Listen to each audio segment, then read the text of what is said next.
cravings na po ko lisod kayo kanang mag-cravings ta kanang atong hunahuna mura tag buntis kay kung sa gusto nato kaunon jud na nato. Hoy, mao to naglain jud akong paminaw sa akong gisipon ko lain ko basta na ko'y batiyon no kay lami man jud masigig kaon.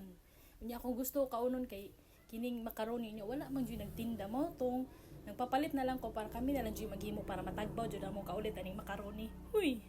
Mo na kailangan jud na ako nay kwarta kay kung unsa jud na gusto na ako kaunon dapat kaunon jud na ako kay moingon man gyud ko na samtang karon kaya pa nato kaunon ng dapat kaunon jud nato kay kinsa pa mata mo kaunon kanang di na jud pwede sa tong tiyan no kay edad na biyata kay mag inarte na po datong tiyan so dapat karon kung sa tumang cravings basta kaya sa atong bulsa go mangkaon jud ta kay para matagbaw atong kaulit.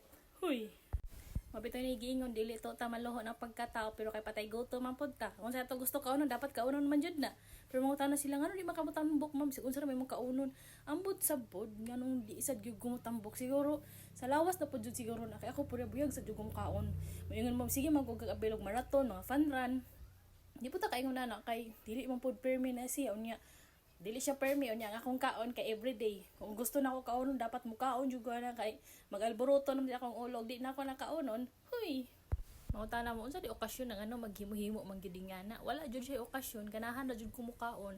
Pakainom-dom man gyud ta sa una no. Basta mga ingani-gani mga lagmion na mga dessert, di gyud ta makakaon og walay birthday, walay kasal, walay mga unsa pa na diha na mga okasyon kay dili biya basta-basta maghimo. Mo na usay makaingon gyud ta na lahi ra jud atong kinabuhi sa una og karon kay sa una gusto ta mo kaon na di man din ta makakaon karon og gusto unsay cravings nato basta kay nalang tay budget maghimo dayon ta para makaingon tag craving satisfied. Huy mao gyud na di gyud ko masilbig way kwarta kay patay gutom gyud kay ko.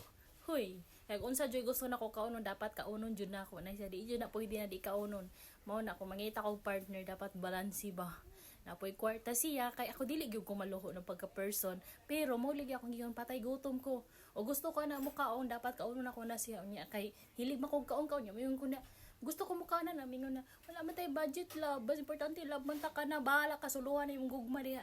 Huy sa kadaghan akong chika na humanan na mix akong ate so mo nag-transfer na sa mga tupper para mag-iyahay na yung angko og kakinsa na para dili na masigig away. Huy